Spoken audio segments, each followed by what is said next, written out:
안녕하십니까. 신의균의 국방TV 데일리 디펜스입니다. 오늘도 역시 아주 흥미로운 주제로 여러분들과 대화를 나눠보겠는데요. 자, 미국이 중국 경제 붕괴 쐐기타, 칼 빼들었다 라는 주제의 동영상을 만들었습니다.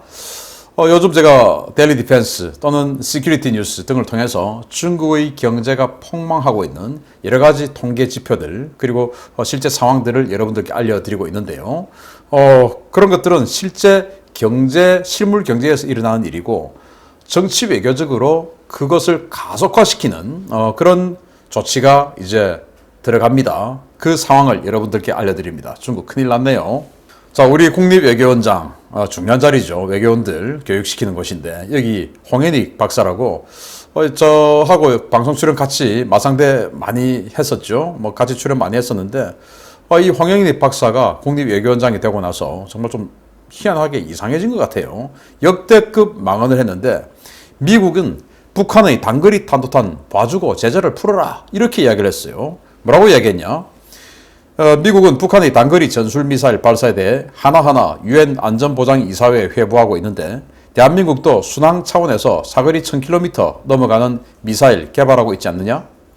북한은 핵을 포기 못하는 이유로 적대정책을 명분으로 내세우고 있다. 제재가 북한 핵개발 정당성의 명분으로 활용되는 상황에서도 제재를 완화할 수 없다는 미국 입장을 보면 북핵 문제 해결에 대한 진정성이 약하다고 해석된다.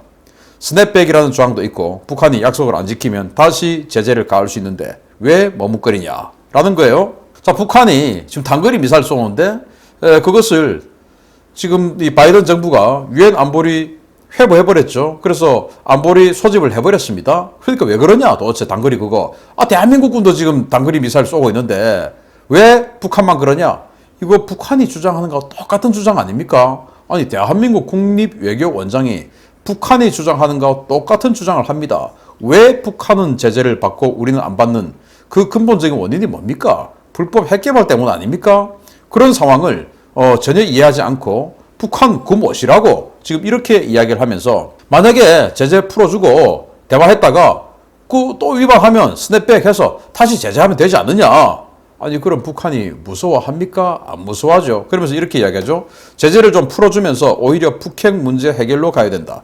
트럼프 전 대통령이 그랬듯이 단거리 미사일 정도의 실험은 묵인할 수 있는 관용을 보여야 한다.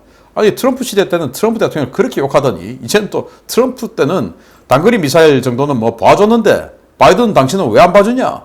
이렇게 비난을 하고 있는 국립외교원장입니다. 이 사람 정말 어이없는 그런 개념을 가지고 있는데 이러한 국제정치 상황 그리고 북한의 변화하고 있는 상황을 모르는 것 같아요. 북한이 지금 완전히 친중으로 돌아섰지 않습니까? 71주년 중공군이 6.25 전쟁에 참전한 71주년이라고 해서 중국 인민지원군 열사령의 김정은이가 헌화를 하고 바로 그날 홍현익이가 그런 발언을 했어요. 지금 북한은 중국의 대미 전선에 완전히 달라붙어서 북한은 지금 이 미국이 대만 쪽에 집중하지 못하도록 양동작전을 해주는 이런 새로운 전선을 형성하고 있어요. 그런 상황에서 이 북한의 단거리 미사일들은 어떻게 활용되냐? 주한미군, 주일미군을 타격하는 자산으로 활용되면서 이 동북아시아 지역에서 미국의 군사력을 약화시키는 그런 자산으로 활용됩니다. 그럼 미국 입장에서 그 단거리 미사일이라 하더라도 지금 미국의 최고 당면 과제는 중국과의 신냉전인데 이 신냉전에서 자신들이 가장 강력한 주둔하고 있는 증원병이 아니고 주둔하고 있는 전력을 완전히 무력화시킬 수 있는 그런 전력으로 사용되는 단거리 미사일들을 그거 봐줘라 라고 이야기하는 게 이게 그걸 모르고 지금 이야기한다면 무능력한 거고 알고 이야기한다면 정말 수상한 거죠. 그런데 국방부의 싱크탱크인 카이다는 그걸 아는 것 같아요. 같은 정부라도 여기는 그래도 카이다는 양심 있는 분들이 좀 있는 것 같습니다. 그래서 카이다가 이런 보고서를 10월 22일 날 냈는데요. 동북아 안보정세 분석이라는 보고서를 통해서 이렇게 이야기를 합니다. 북한이 신형 순항미사일을 전략무기로 지칭하고 있다는 점에서 신형 순항미사일의 재래식 탄두보다는 핵탄두를 장착할 가능성이 더 커 보인다. 따라서 상대적으로 파괴력이 낮은 무거운 재래식 탄두보다 2016년부터 북한이 언급하고 있는 소위 소형화, 경량화, 정밀화된 핵탄두를 신형 순항미사일에 탑재할 것으로 예상된다. 북한이 신형 미사일, 순항미사일 쏘았죠. 1500km 날아가고. 거기에도 북한은 핵을 탑재할 가능성이 높다라고 한국 국방연구원에서는 이렇게 주장을 하고 또 전망을 하고 그러면서 궁극적으로 북한은 이것을 이렇게 발전시킬 것이다 라고 이야기를 했는데요. 북한은 궁극적으로는 러시아가 현재 주력으로 운용 중인 이스칸데르 K를 최종 목표로 진화적 개발 방식을 통해 지속적으로 성능 개량을 추진할 것으로 전망된다. 북한의 신형 순항미사일의 초기형은 지대지 형태지만 향후 잠대지로 발전할 가능성이 크다. 향후 토마호크나 현무3와 같이 잠수함에 탑재해서 지상의 주요 목표를 타격하는 잠대지 순항미사일로 발전할 가능성이 크다. 북한 전역, 지대지 또는 북한 동해안 및 러시아 영해 인근 잠대지에서 운용될 경우에 일본 본토 및 오키나와 등의 미군 기지도 주요 타격 대상에 포함될 것으로 전망된다. 그래서 북한이 순항미사일 쏘았는데 그 순항미사일은 핵을 장착할 가능성이 크다. 그리고 그것은 지금은 지대지 형태지만 앞으로는 잠수함 발사 순항미사일로 만들 것이다. 미국의 토마호크처럼. 그런데 핵 잠수함 발사 순항미사일이다. 그래서 그걸 가지고 일본의 전역 그리고 오키나와까지 타격할 수 있다. 그래서 아까 제가 보여드렸던 그 도식 여기에서 지금 대만 쪽에 미국이 집중하지 못하도록 동북아를 양동작전하는 그 전력으로 쓰인다. 그러니까 지금 미국은 유엔 안보리 회부하고 하는 것인데 홍현익이라는 자는 그게 뭐라고 그냥 제재 풀어줘라 라고 이야기하는 게 이게 맞냐라는 말입니다.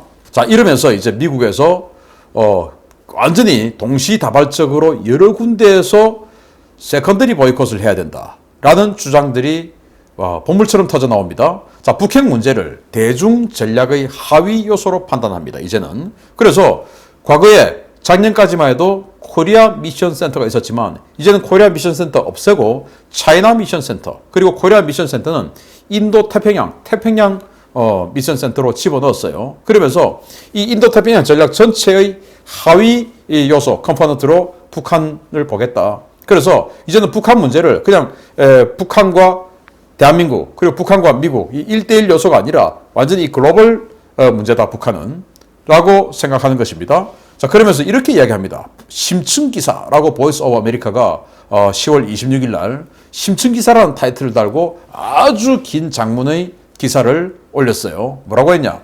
미국 정부가 국제사회의 대북 제재 이행을 촉구하고 중국, 러시아의 비협조적 태도를 문제 삼고 있지만 워싱턴에선 미국 역시 제재 집행에 소극적이라는 비판이 늘고 있다. 집권 초기 구축한 초강력 제재망을 스스로 허문 트럼프 행정부나 이런 허점을 강하게 비판하며 집권한 바이든 행정부나 결국 북한의 제재 회피와 중국, 러시아의 조력 행위를 방관한 것 마찬가지라는 초당적 책임론이다.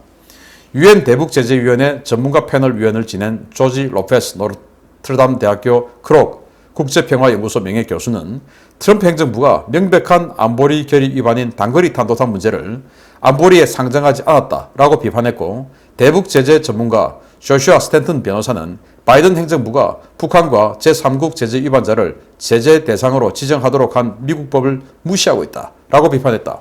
왜 제재 똑바로 안 하냐? 트럼프도 마찬가지고 바이든도 마찬가지고 제재 똑바로 해라. 그리고 세컨더리 보이콧 적용해라 라고 주장을 한 겁니다. 그리고 트럼프 때 단거리 탄도미사일을 이걸 뭐 안보리 회부 안 하는 또 제재 위반 안 하는 쪽으로 트럼프가 대화를 위해서 밀어놨는데 그거 잘못된 거다. 바이든 당신도 똑바로 해. 제재해. 그러니까 니들은 초당적으로 민주당, 공화당 할 것이 다 잘못된 거야. 라고 해서 세컨더리 보이콧에 대한 강력한 이 어프로치를 하기 시작했습니다. 그런데 그거 어딥니까? 미 국무부 관영 매체입니다. 국무부가 그렇게 끌고 가겠다라는 말이죠. 자, 그러면서 또 이렇게 이야기를 합니다. 2017년 에드 로이스 당시 하원 외교위원장은 미 정부의 중국 금융기관 중에 1위인 공상은행을 비롯해 농업은행, 건설은행, 초상은행, 단둥은행, 대련은행, 교통은행, 진저은행, 민생은행, 광동발전은행, 하이샤은행, 상하이 푸동은행 등 12곳의 제재 명단을 전달한 바 있다. 그러다 미국의 대북 제재는 늘 초기의 강경 대응 기조를 잃고 흐지부지 되면서 용두삼이 양상을 보여왔다. 라고 하면서 아니 2017년 그 화염과 분노 그 시절인데 그 어마어마한 시절에도 이렇게 중국의 12개의 은행이 대북 제재 위반을 했다 라는 보고서를 제출했는데 왜 미국은 당시 세컨더리 보이콧을 선언해놓고 세컨더리 보이콧 안 했냐? 왜 영두삼위 했냐?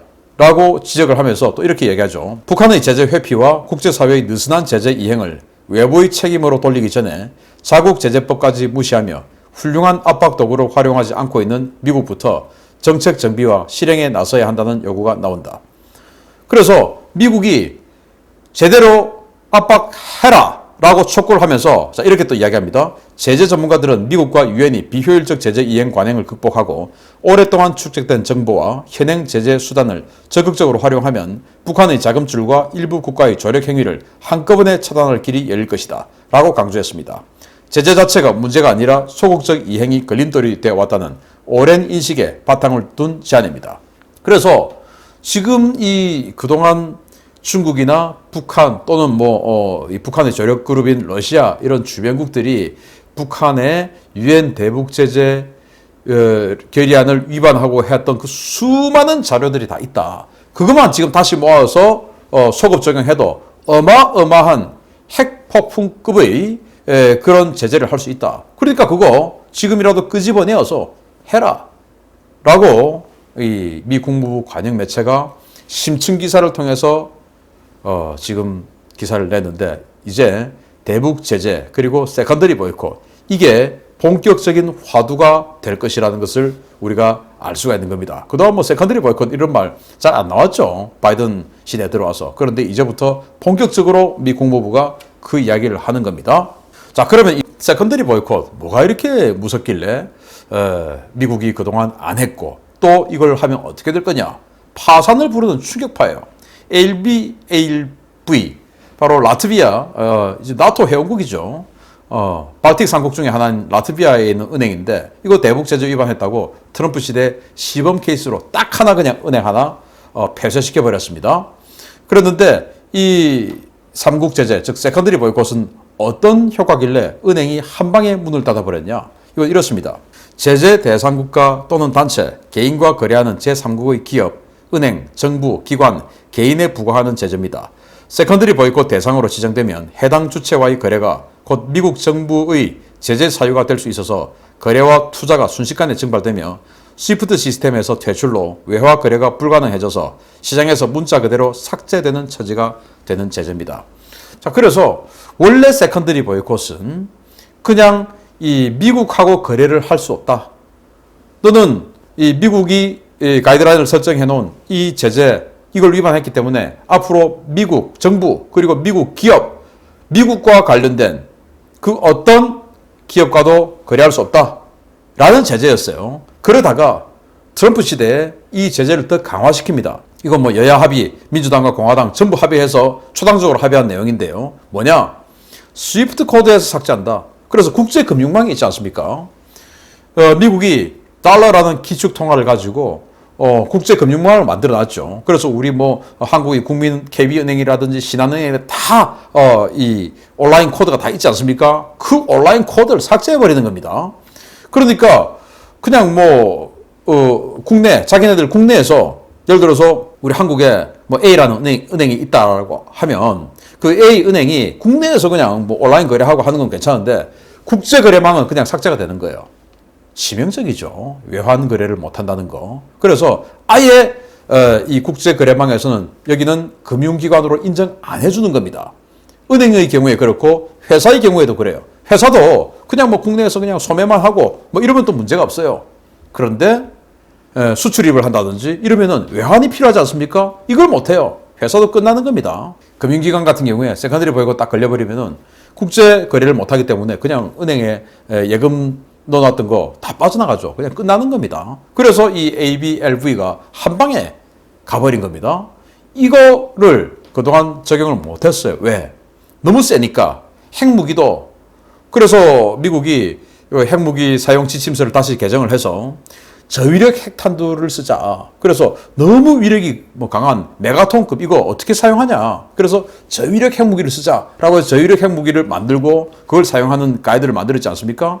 그런데 마찬가지로 여기도 이게 너무 세니까 그냥 적용하는 순간 그냥 그 회사나 그 금융기관은 끝나버리니까 이게 적용하기가 만만치 않았던 겁니다. 사실 좀 적용해서 데미지가 조금 그냥 아주 아픈 정도만 입을 정도라면은 그래 너 좀 아파봐라 하고 하는데 이거는 세컨더리 보이콧 한순간 죽어버리니까 하기가 만만치 않았던 것입니다. 그래서 너무 세니까 못했던 건데 그래서 지금 아까 12개 은행 바로 이것들입니다. 왜 소극적 제재를 임했냐? 너무 센데 상대가 너무 크니까. 그래서 중국 공산은행 세계 3위, 중국 건설은행 세계 4위, 중국 농업은행 세계 6위, 중국 초상은행 세계 10위, 중국 교통은행 세계 168위, 중국 민생은행 아시아 8위, 상해 푸둥발전은행 아시아 9위, 단동은행 최근에 퇴출됐고요. 뭐 이런 식으로 너무 덩치가 크니까 이걸 건드릴 수가 없는 겁니다. 왜? 건드리면 일단 죽으니까. 세컨더리 보이콧 너무 세니까. 아니 뭐 세계 3위든 4위든 왜 세계 3위, 4위가 됐겠습니까? 외환 거래를 많이 하니까 이 정도 되지. 중국 내수만 해서 되겠습니까? 안 되죠. 그런데 세컨더리 보이콧 딱 해서 스위프트 코드가 삭제되는 순간 끝나는 거죠. 이렇게 너무나 덩치 큰 것들을 끝내버리면은 이건 전쟁인 거죠. 이거 건드리면 전쟁이다 해. 그래서 못했던 겁니다. 그런데 지금 미국에서 국무부에서 세컨더리 보이콧 해라 라고 지금 주장하고 나선 거죠. 자, 그러니까 여기 조슈아 스탠튼 변호사라고 있는데 이 사람은 미 국무부의 하원외교위원회의 제재 담당 자문 역할을 하고 있는 사람인데 이 사람이 국무부 관영매체 부여회하고 이렇게 인터뷰를 합니다. 최신 기사입니다. 10월 26일. 자, 그래서 뭐라고 이야기하냐. 의무적으로 제재를 가해야 할 기관들의 이름이 유엔 전문가 패널의 최근 보고서와 그 밖의 신뢰할 만한 보고서에 포함되어 있다. 우선은 적발된 뒤에도 수년째 제재 대상에 오르지 않고 있는 북한의 중요한 돈 세탁 네트워크인 글로콤, 조선신흥무역상사, 말레이시아 코리아 파트너스부터 시작해야 한다. 그러니까 일단 북한 거부터 좀 조지고 시작해라. 지금 유엔 전문가 패널의 최근 보고서에 잔뜩 쌓여있지 않느냐. 그리고 완전히 정황 증거 흘러 넘친다. 제재 시작해라. 북한부터. 그리고 그 다음에는 중국. 이어서 중국을 손봐줘라. 이런 이야기를 합니다. 현재 중국 주요 은행 3곳이 대북 제재 위반과 돈 세탁 혐의 조사를 위한 워싱턴 DC 연방법원의 소환장에 대응하고 있다.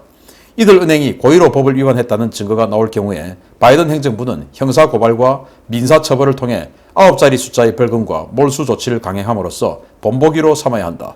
또 중국 화웨이에는 북한의 상업용 무선통신망 구축을 비밀리에 도왔다는 혐의로 뉴욕 연방법원에 공소장이 제출되었다. 이 사건에 대한 강력한 판결은 제재법을 어기는 중국 기업에 중요한 억제 메시지를 전달할 수 있다.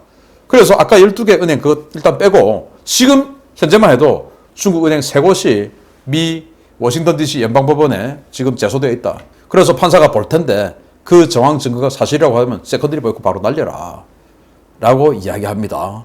그러면서 그러한 처벌을 통해서 9자리 숫자의 벌금 바로 수억 달러 아니겠습니까? 수억 달러라면은 우리 한국 돈으로 수천억 원이 되죠. 그 수천억 원의 규모의 벌금 때려버려라. 그리고 세컨더리 보이콧 또 날려라 라고 하는 것이죠. 그러면 이러한 조치 자체가 이제는 북한에 대한 강력한 이 제재를 어기는 데 대한 강력한 억제력이 될 것이다. 이런 강력한 처벌만이 실제 제재의 효과를 볼 수 있다 라고 제재 담당 자문이 이렇게 주장을 하네요. 이건 의회입니다. 자, 그러니까 의회에서 또 국무부에서 이제는 국방부에서 이야기를 합니다. 존 커비 미 국방부 대변인이 역시 현지 시각 10월 25일이니까 한국 시간으로 10월 26일이죠. 이렇게 이야기합니다. 의회, 국무부, 국방부 완전히 세 곳에서 동시에 제재 이야기를 하는 거죠. 결정탑니다. 중국이 북한의 영향력을 가지고 있으며 그 영향력이 한반도 비핵화를 성취하는 데 있어서 매우 중요하다는 것은 자명한 사실이다. 우리는 중국이 영내 안보라는 상호 이익을 위해 한층 기여하고 협조적이기를 바란다. 중국은 대북 제재에 있어서 힘을 모으거나 북한이 한반도 평화를 위해 옳은 결정을 내리도록 도울 수도 있는 나라다. 중국이 할 수 있는 일은 많고 영향력을 행사할 수 있다는 데에는 의문의 여지가 없다. 우리가 원하는 것은 한반도의 평화와 안정인 동시에 이를 성취할 수 있는 확실한 길은 북한의 비핵화고 중국이 원한다면 중국은 한반도 평화와 안정에 긍정적인 역할을 할 수 있다. 우리가 바라는 것은 중국이 그들의 영향력을 긍정적으로 사용하라는 것이라고 분명히 말한다. 중국, 니들 북한 비핵화에 상당한 영향력 가지고 있는 거 우리 알고 있다.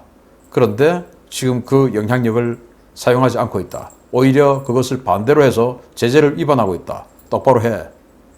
라고 국방부에서는 이야기를 하고 국무부와 의회에서는 세컨더리 보이콧 해라. 중국 지금 자료를 우리 갖고 있지 않느냐.